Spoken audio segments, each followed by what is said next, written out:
And for me, it is my favorite Nollywood movie so far in the year 2025. The movie answered a lot of questions, and it is one of those movies that you would say that every corner was tightened. If I didn't watch this movie and then you tell me Bucci Franklin, Chidi Mokeme, who would play the bad man, the gangster more, I would have said Chidi Mokeme, but I didn't feel. Afegbai, played by Benson. I don't know, where has this guy been? Why is this the first time I am seeing whatever shot you see in this movie, there was intentionality in it. Talk about the soundtrack. Oh my God. Teacher's hair and stomach. What's that? I'm sure they stuffed clothes in his stomach. The movie was for a whooping 8 hours, and that is a lot. That is a lot. No wonder it's... Please, Nollywood industries, stop casting Stella Damasus for poverty and crying roles.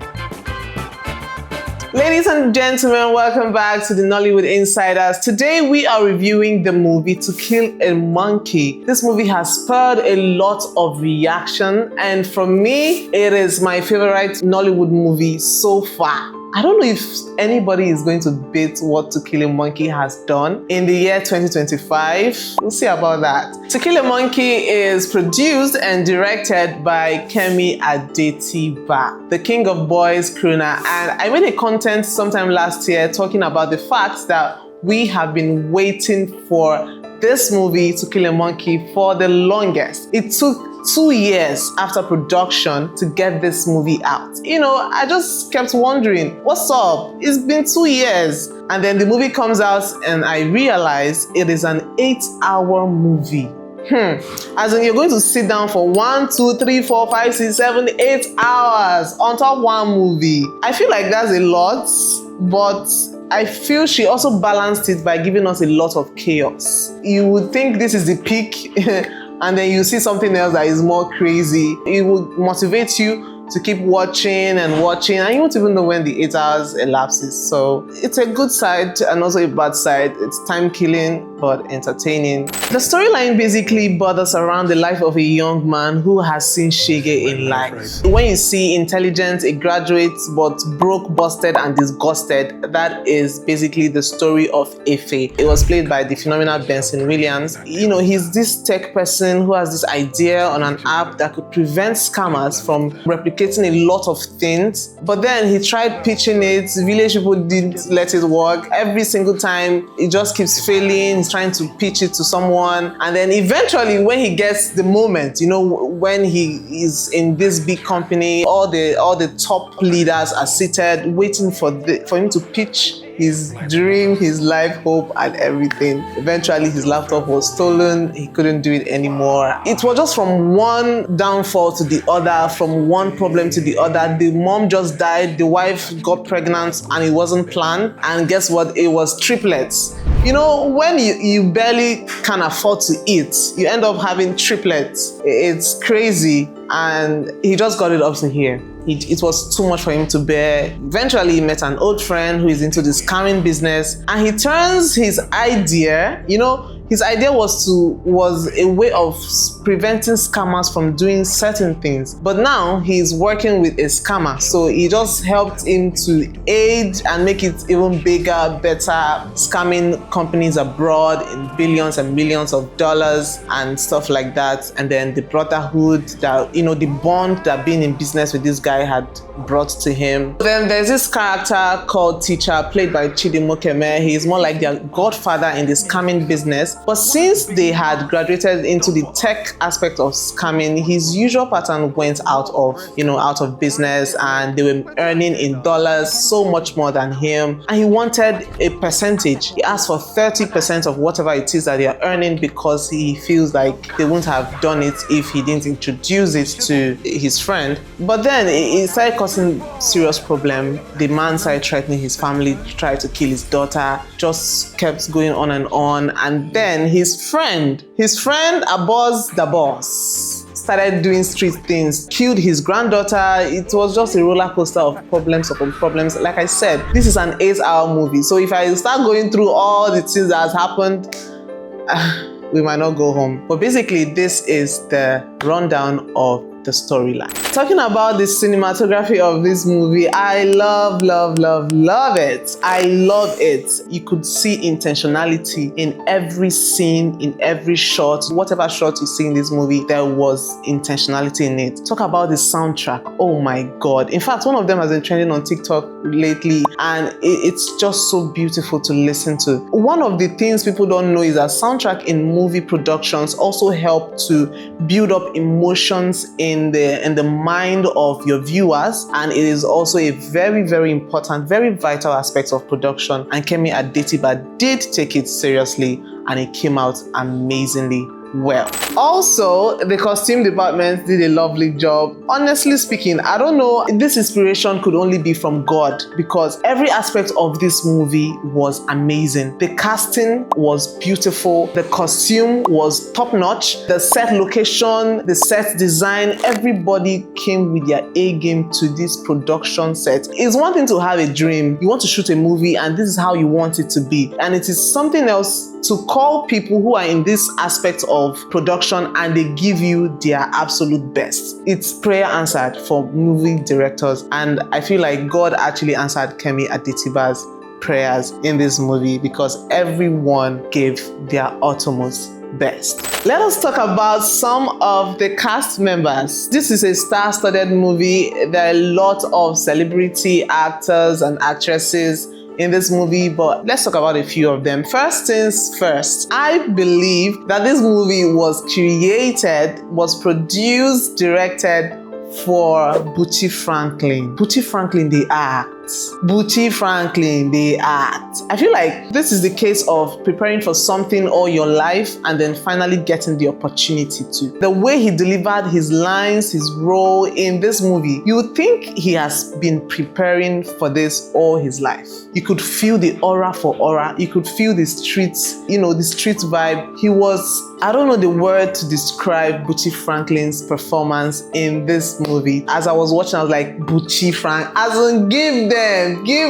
For every single word he drops, you could feel it. It's one thing to talk in a movie, it's another thing for your viewers to actually feel you, to understand you, to get you. And that was exactly what it was for me in this movie. Next up is Benson, who played the character Efe. Where have you been, sir? Where exactly have you been? What part of the world? Because I don't know, why is this the first time I'm seeing you? I don't know if he has been in subsequent or other production or other movies, but this is the first time I am noticing or I'm seeing that there is actually someone who is phenomenal, and his name is Benson. This question is not just mine. Everyone has been asking, not just me. We've been saying, where have you been? Where in the world have you been? And then he answered. He said he's been working, putting in all the work, learning, getting better. And yes, the movie To Kill a Monkey describes how well he has been working, and it was really beautiful to see him deliver his line, his role, his frustration, and everything that comes with it. Well done, good job, well done. I actually can't wait to see you in subsequent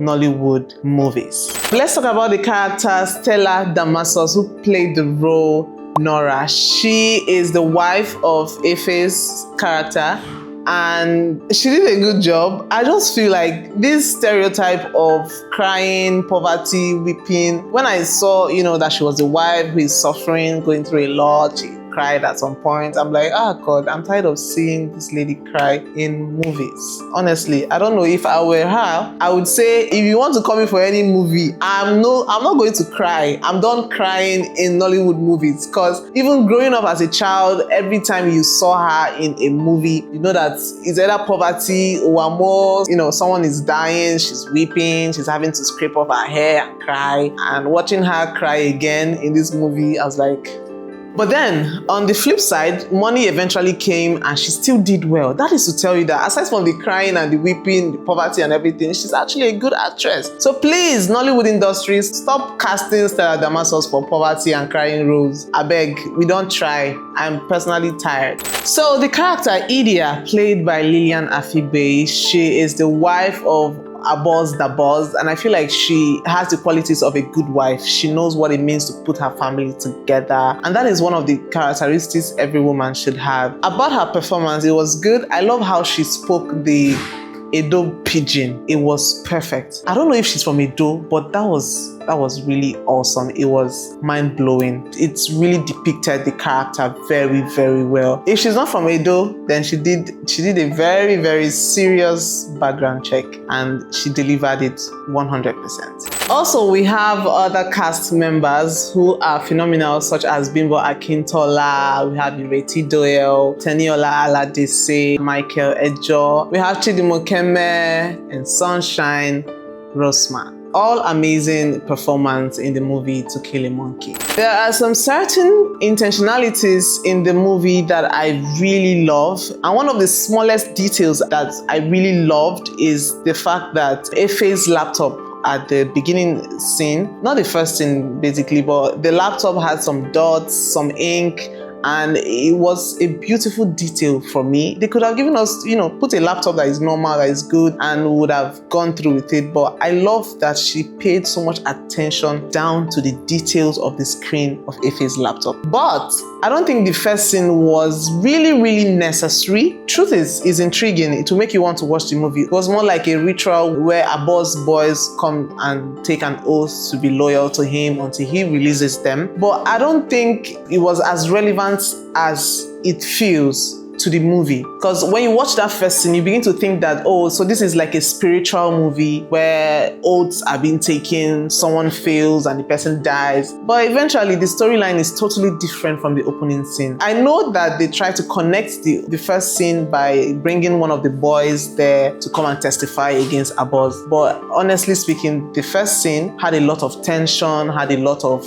build up, make you want to watch the movie, but it wasn't actually necessary based on the storyline. Truth is, I actually felt the character of Oboz Bucci Franklin more than I felt Chidi Mokeme's character, which is Teacher. I don't know. If you have watched his performance as Scar in Shantytown, you know that he has much more in him. But we didn't really get to see it in this movie. I felt Bucci Franklin's character more. And I don't know why. If I didn't watch this movie and then you tell me Bucci Franklin, Chidi Mokeme, who would play the bad man, the gangster more, I would have said Chidi Mokeme, but I didn't feel it so much. I feel like it would have had more depth. The depth that I saw him perform in Shantytown, I wish he brought that same vibe to Kill a Monkey. It would have been awesome for me. So like I said, a lot of attention was paid to details in this movie. Saying that means that I really don't have a lot of discrepancies or things in the movie I had a problem with, because I could see intentionality, but there are still a few of them I want to talk about. First things first, like I mentioned earlier, the movie was for a whooping 8 hours, and that is a lot. That is a lot. No wonder it didn't come out in the cinemas, because the truth is I don't know if anybody's ready to sit down for 8 hours at a stretch to watch a movie. I know that the movie, told backstories, it didn't leave questions, it covered a lot of things that you would expect from a movie, but 8 hours, it's a lot. Another aspect I feel like I didn't really sit well with me is the fact that Teacher, a gangster, is trying to kill Oboz's wife at the spa, and he sends his least experienced boy who gets, beaten, and that is it. You want to kill somebody's wife, you will send your best. Oboz is an enemy who murdered your grandchildren. If you want to pay back, you will send the best of the best, because you don't want any mistakes and you want to make sure that this person goes down. You won't send someone who is still learning work. You don't use people like that to learn, especially with the status of Oboz the boss in the society and how much power he has. You don't send immature hands to murder his wife. That's why she escaped. I don't know if in real life someone would do that. It didn't sit well with me. Also, the scene where Oboz has put a bomb in Teacher's car and blows up his grandchildren. The bomb goes off, and these people, Teacher and his daughter, they are not so far from the car. If a bomb goes out, you can't stand it. You're supposed to fly. That's the normal, reaction I expected. I don't know how they were going to do it. Maybe they would have asked them to jump or something, but you can't be standing on your 2 feet when a bomb has big as that goes off. And it's not like you're far from the car, you're just few meters close. Honestly, when I checked through some of the comments, it wasn't just me that, that didn't understand that part. A lot of, Nigerians were saying, how did bomb blow off and you people are still standing? Like, where? How? And I felt, yeah, it just wasn't realistic. And that detail there was no attention to it on set. Let's talk about teacher's hair and stomach. That was that's the hilarious moment for me in this movie, because what's that? What's that? I'm sure they stuffed clothes in his stomach, because even if you want to give us fake stomach, it's not giving what it should give. I don't know if that's one of the reasons why I didn't really feel his character in this movie. I don't know if, all of those things they did to his hair and his stomach was more of a distraction to him on set, but I don't like it. I know they were trying to depict that he's an old person who has been in the scamming game for so long, but you see that hair looked so fake and the stomach was obviously very, very fake. If you look at it, you know that it wasn't even sitting on the right side. That costume, that hair, and that stomach took me off guard, and I don't think it was actually necessary. You could have just turned his hair white. It's enough to tell us that he's an old person, not give us bad hair when it's fake and it's not like it's realistic in any way possible. That's all that I would say didn't really go well with me. Every other aspect was top notch, and that is because attention was paid to details. I just have the question. Efe was narrating some things to us towards the course of the end of this movie, and we don't know, one of the things I observed in movies is that if you have someone who is narrating something to you, it simply means that the person survived it. If a movie starts and someone is saying, oh, this is me, so this also thing happened and that happened, the notion it gives me in my head is that means whatever that happens in this movie, you survived it. For instance, the last movie I watched before To Kill a Monkey is Narcotics, that talks about the life of Pablo Escobar, and the DEA agent who was working to expose him was narrating this movie from beginning, and that already gave me the mindset that, oh, that means whatever that happened, you survived through. And at the end of the movie, he survived through. But then Efe is narrating to us what happened to teacher at the end, what happened to his wife, what happened to this person, how the daughter, spoke against him in the court and stuff. And at the end, he was shot. So I'm asking, who then was narrating? Was he narrating before they shot him, or he was narrating and the gun didn't really touch him? We didn't get to know if he died or not. He was just shot at, and that was the end. But we don't know.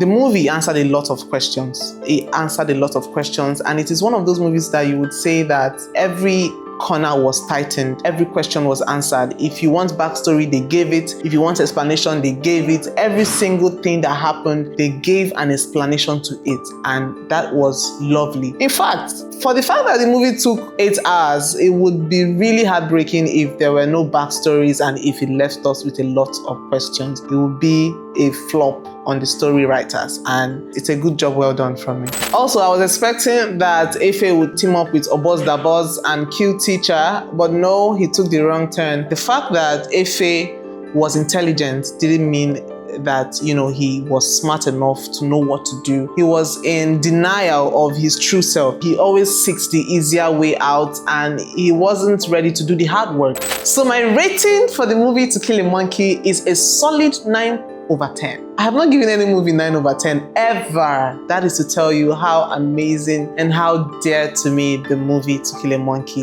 is. And for me, so far in 2025, it is the best movie that I have seen. A lot of buzzes on social media says, oh, what about King of Boys, then To Kill a Monkey, which is better? King of Boys will always stand out for me. Honestly, if I'm to think things through, King of Boys will always stand out for me. But in this year, 2025, I'm giving the trophy to the movie To Kill a Monkey. Till I come your way again in the next episode, peace out.